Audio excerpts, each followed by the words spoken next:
글로벌 비트 시간입니다. 어제는 매크로의 그림자가 다시 미증시를 짓누르고 있다라는 말씀을 드렸는데요. 이번에는 또 간밤에 나온 데이터들이 경기 침체 그림자까지 들이오고 있습니다. 거기다가 시장이 빠져도 그동안 견고해왔던 엔비디아까지 함께 흔들리면서 3대 지수 모두 하락하면서 마무리를 했는데요. 우리가 계속해서 조금 보기 싫은 장이 이어지더라도 이슈 체크는 해가야겠죠. 체린 앵커와 함께 간밤 시장 정리 먼저 해보시죠. 네, 현지 시간 30일 뉴욕 증시 마감 상황 정리해 보겠습니다. 지수 마감가부터 확인해 보시죠. 시가총액 32위에 해당하는 세일즈포스 전일 실적 발표 이후에 주가가 20%가량 급락을 했습니다. 세일즈포스는 다우, 나스닥, S&P 500 지수 모두에 편입이 되어 있는데요. 그러다 보니까 지수에 하방 압력을 가하는 모습이었습니다. 다우가 0.9% 하락, S&P 500 지수가 0.6% 내린 채 거래를 마쳤는데요. 하지만 시장 전체적으로 봤을 때에는 상승 종목의 비율이 60%로 더 많았습니다. 그리고 중소형주 중심의 러셀 2000 지수 역시 1%의 상승권에서 거래를 마쳤습니다. 따라서 오늘은 뚜렷한 차별화 장세가 나타난 하루였다고 정리해 볼 수가 있겠습니다. 히트맵 열어보겠습니다.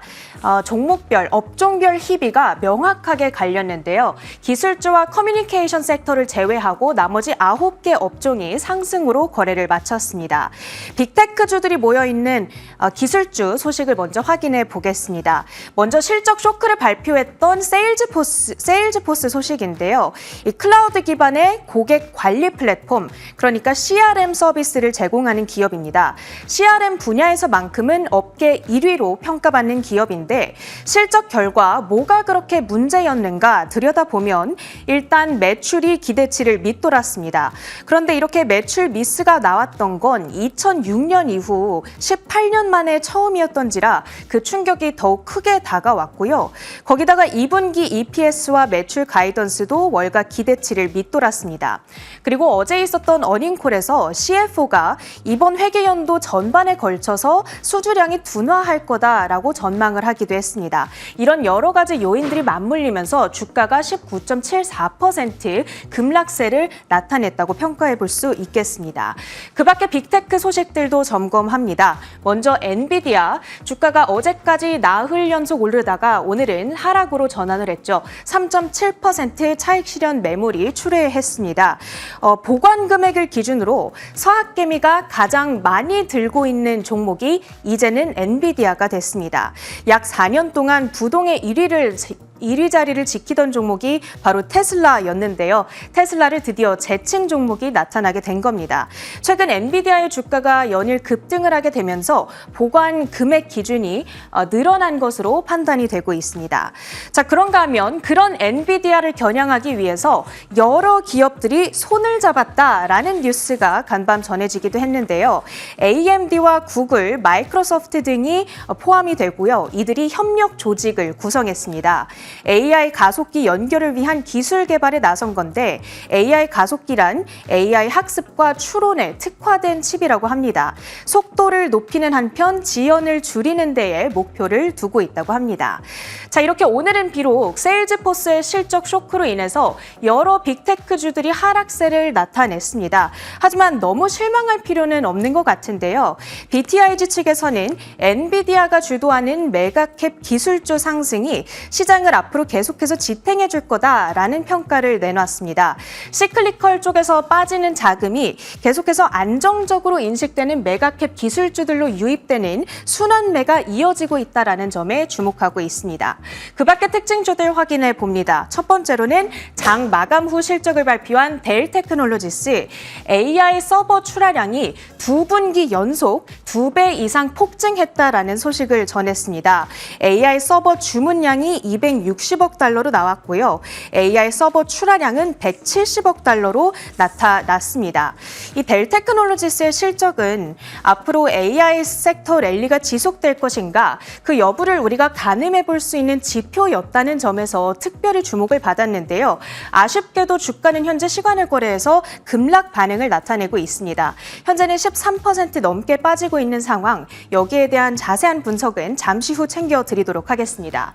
다음으로는 PC 및 프린터 업체인 HP도 봅니다. PC 시장의 경우에는 팬데믹 초창기에 급증을 했었죠. 그 이후로는 쭉 내리막길을 그려왔었는데 그런데 2년 만에 처음으로 PC 판매량이 증가했습니다. 덕분에 분기 매출이 월가 기대치를 웃돌았고요. EPS 역시 기대 이상이었습니다. 미국의 PC 시장 반등 신호로도 해석되고 있고요. 덕분에 HP의 주가는 17% 급등한 채 거래를 마칩니다. 이제는 $38 수준까지 가리키고 있습니다. 다음으로는 나이키의 도매 파트너사입니다. 풋라커인데요. 호실적 발표한 이후에 주가가 15%나 급등을 했습니다. EPS가 22센트로 나오면서 어닝 서프라이즈 달성에 성공을 했습니다. 마지막으로는 백화점 기업인 콜스입니다. 어닝 쇼크 후에 급락을 했는데 시장에서는 흑자 달성을 내다보고 있었는데 오히려 주당이 24센트의 손실폭을 기록했습니다. 오늘 콜스의 CEO가 CNBC와 가졌던 인터뷰를 봤는데요. 이 물건이 워낙 잘 안 팔리고 그러다 보니까 파격 할인가에 자꾸만 재고 처리를 하는 것이 반복되다 보니까 이런 실적 결과가 나타났다라고 설명을 했습니다. 주가는 23%의 하락으로 진행이 됐는데 역대 최대 1일 하락률을 간밤 나타냈습니다. 이렇게 간밤 나타난 미국 특징주들 정리해드렸고요. 계속해서 주요 외신 헤드라인 이어갑니다.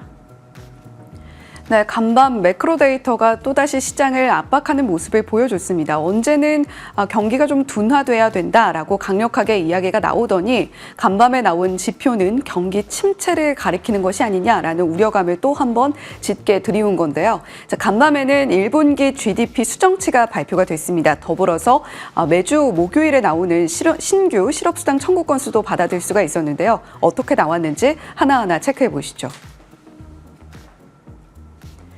미국 1분기 국내 총생산 GDP 성장률이 속보치보다 낮아지고 주간 신규 실업보험 청구자 수가 소폭 늘어났습니다. 미국 상무부는 계절 조정 기준 1분기 실질 국내 총생산 GDP가 전기 대비 연율 1.3% 증가했다고 발표했습니다. 이는 지난달 발표됐던 속보치 1.6% 성장과 비교해 둔화한 수치지만 월스트리트 저널이 집계한 시장 예상치 1.2% 성장보다는 높았습니다. 1분기 성장률은 작년 4분기 성장률 확정치 3.4%와 비교해 성장세가 크게 꺾였습니다. 시장 참여자들이 경제지표 둔화 조짐에 초점을 맞춤에 따라 달러 인덱스가 즉각 0.3%가량 떨어지고 국채금리 수익률도 안정세를 찾아갔습니다. 일단 국채금리 수익률이 안정세를 찾았다라는 것은 시장의 하방 압력으로 작용하던 큰 부담이 사라졌다라는 것이기 때문에 시장은 안도할 수 있는 분위기가 형성은 됐습니다. 다만 그동안 워낙 또 높게 치솟는 국채금리 수익률을 보여줬기 때문에 더 안정세를 좀 더 찾아가야 될 것 같고요. 자, 1분기 GDP 수정치가 0.3%, 일단 월스트리트 저널이 발표했던 1.2%의 시장 컨센서스보다는 0.1%포인트 높게 나왔습니다. 그러나 속보치 대비 0.3%가량 조정이 나왔다라는 것에 어느 정도는 안도할 만한 수치였는데요. 상세한 GDP 내용 어떻게 발표가 됐는지도 하나 짚어보겠습니다. 소비 지출이 2.5%에서 2%로 조정이 나왔습니다. 비주거 고정 투자의 경우에는 상향, 주거용 투자도 상향, 정부 지출의 경우에도 상향이었는데 소비 지출이 GDP 수정치에 상당 부분 영향을 미쳤다라고 생각을 해볼 수가 있겠죠. 실제로 미국 GDP를 구성하는 한 70%의 가량이 소비 지출이기 때문에 소비 지출의 0.5%포인트 둔화세가 GDP 수정치로 반영이 되게 된 겁니다. 자, 그렇다면 우리가 우려해야 될 부분은 어떤 것일까요? 현재 금리가 굉장히 높고 초과 저축도 소진이 되고 있습니다. 따라서 가계에서 사용할 수 있는 돈이 점차적으로 줄어들고 있다는 의미겠고요. 소득 증가세도 현저하게 둔화되고 있는 것이 감지가 되고 있기 때문에 혹시나 이 부분이 침체로 이어지진 않을까 계속해서 촉각을 곤두세울 필요는 있겠습니다. 자, 다음 장 살펴보시면요. 연준 내에서는 발언의 기조가 다소 엇갈리게 나오고 있는데요. 메스터 총재의 후임이 발표가 됐습니다만 메스터 총재는 계속해서 매파답게 매파적인 발언들을 이어나가고 있습니다. 더불어서 간밤에 나왔던 보스틱 총재의 발언, 7월의 인하는 글쎄 잘 모르겠다라는 이야기를 내놨고요. 데이터를 따를 것이다라고는 하고 있습니다만 보스틱 총재가 최근에 이어왔던 발언 기조 자체는 연말에나 금리 인하가 가능할 것이냐 또는 금리 인하를 하지 않을 수도 있다 등의 다소 매파적인 발언으로 해석이 됩니다. 자, 그런데 이를 충분히 상쇄할 만한 발언이 윌리엄스 총재의 입에서 나왔죠. 하반기에는 물가가 지속적으로 잡힐 것이고 현재 통화 정책이 충분히 제한적이기 때문에 추가적인 금리 인상은 고려하지 않고 있다라는 발언을 내놓은 겁니다. 자, 연준 내에서 발언의 영향력 자체는 물론 윌리엄스 총재의 영향력이 더욱더 클 텐데요. 연준 내에서 이렇게 엇갈리고 있는 발언 기조가 결국에 투표권은 1인당 하나씩 갖기 때문에 어떻게 흘러가게 될지는 계속해서 주시를 해보셔야 되겠습니다. 자, 두 번째 헤드라인으로 이어가 보겠습니다. 앞서서 체린 앵커가 인텔과 AMD, 마이크로소프트, 구글 등이 손을 잡고 AI 가속기 개발 중이다라는 이야기를 전해줬는데요. 그에 약간 조금 적신호가 켜질 만한 소식이 들려왔습니다. 어떤 내용인지 함께 확인해 보시죠. 시장의 하락에도 흔들리지 않고 견고하던 엔비디아 주가가 4% 가까이 크게 하락했습니다. 엔비디아를 포함해 AMD, 구글, 마이크로소프트, 인텔 등은 함께 협력해 AI 가속기 표준을 개발해 왔습니다. 이 AI 가속기 표준은 데이터 센터 성능 향상에 방점을 두고 해당 칩은 엔비디아가 거의 독점적으로 제공하기로 한 바 있습니다. 그러나 미 당국이 보안 문제를 이유로 중동에 대한 AI 가속기 라이선스를 늦춘다는 보도가 나옴에 따라 관련주들의 낙폭이 커졌습니다. 현재 아랍에미리트를 포함해 사우디 등이 대규모 투자를 진행 중인데 수출에 차질을 빚을 것으로 예상됩니다. 중국에 이어서도 엔비디아가 수출에 적신호가 켜질 수 있다라는 이야기가 중동 쪽에서 흘러나오게 된 거고요. 엔비디아뿐만이 아니라 AMD라던가 기타 반도체 관련주들의 일제히 하락하는 모습을 저희가 간밤 뉴욕 증시에서 확인할 수가 있었습니다. 자, 엔비디아 관련해서 우리가 하나 더 체크해 볼 만한 소식이요. 마크 미네르빈이 굉장히 투자의 또 구루로서 알려진 인물입니다. 엔비디아를 일단은 청산을 했다. 우리가 나중에 후회할지는 모르겠으나 일단은 청산을 하고 이익 실현을 했다라는 소식이 들려옴에 따라서 투심이 조금 흔들리게 된 것으로 보이고요. 자, 다음 장도 이어서 살펴보겠습니다. 엔비디아의 레버리지 ETF 거래량이 급격하게 늘고 있다라는 소식 들려오고 있습니다. 레버리지는 다른 사람의 이익을 지렛대 삼아서 수익을 보는 투자 방식을 이야기를 하죠. 이렇게 레버리지가 늘어나고 있다는 것도 엔비디아의 주가에는 어느 정도 부담으로 작용할 수 있기 때문에 계속해서 체크해 보실 필요는 있겠습니다.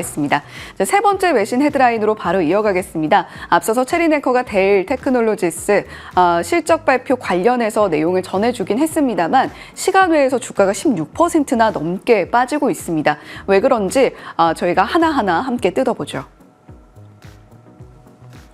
미국 PC 제조업체 데일 테크놀로지가 강력한 인공지능 관련 서버 수요를 증명한 실적 발표에도 시간의 거래에서 주가가 10% 넘게 하락 중입니다.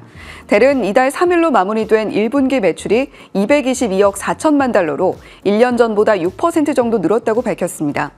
이로써 지난 6개 분기 연속 매출 감소 행진을 멈췄습니다. 델의 서버 및 네트워킹 사업 매출은 55억 달러로 1년 전보다 42% 늘며 역대 최대를 기록했고 서버 및 네트워킹이 포함된 인프라 솔루션 사업부 전체 매출은 92억 달러로 22% 늘었습니다. AI 최적화 서버 주문은 26억 달러, AI 서버 출하량은 전분기 대비 2배 이상 증가한 17억 달러를 기록했지만 연일 사상 최고치를 경신한 피로감에 주가가 하락하고 있습니다. 네, 이렇게 델 테크놀로지 실적이 나왔는데요. 실적 자체는 굉장히 좋았습니다. 그런데 문제는 델이 사상 최고치를 연일 경신해왔다는 점이 아닐까 싶은데요. 델은 이번 한 해 동안 124%가량의 주가 상승을 만들어냈습니다. 굉장한 기염을 토했던 것이죠. 이전 6개 분기가 매번 적자로 실적이 발표됐다는 것에 감안을 하면 올해의 주가 성장세는 상당히 놀라운 수준입니다. 매출도 실적이 컨센서스를 상회했고요. 그리고 전년 동기 대비 6% 늘어나는 모습도 보여줬습니다. 주당 순이익도 시장 컨센서스 상회, 무엇보다 놀라웠던 것은 서버 및 네트워킹 매출인데요. 전년 동기 대비 42% 상승하는 모습을 보여줬고 이 중에서 조금 더 상세하게 뜯어본다면 AI 최적화 서버 출하량은 무려 100% 넘게 올랐습니다. 2배나 늘어나게 된 거고요. 그리고 수주 잔고 앞으로 벌어들일 돈도 상당히 많이 남아있다라는 이야기가 들려오고 있습니다. 무엇보다 어닝콜 내용을 함께 전해드리면 좋을 텐데요. 어닝콜에서 AI PC 관련해서 우리의 라인업이 상당히 탄탄해졌다라는 CEO의 발언이 있었습니다.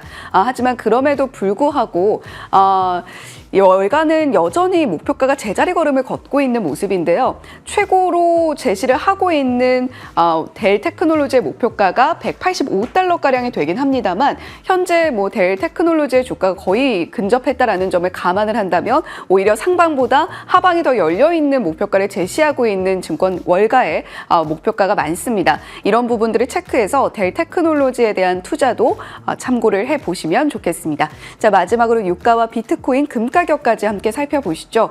1분기 성장률 둔화세에 유가가 2거래일째 하락하고 있습니다. 이제는 78달러 선도 깨지는 모습을 보여줬고요. 비트코인과 이더리움 가격은 조금 다른 모습을 보여주고 있습니다만 전반적으로 원자재 가격 하락하면서 거래를 마쳤다라는 부분까지도 체크해 보시면 좋겠습니다. 지금까지 글로벌 비트 전해드렸습니다.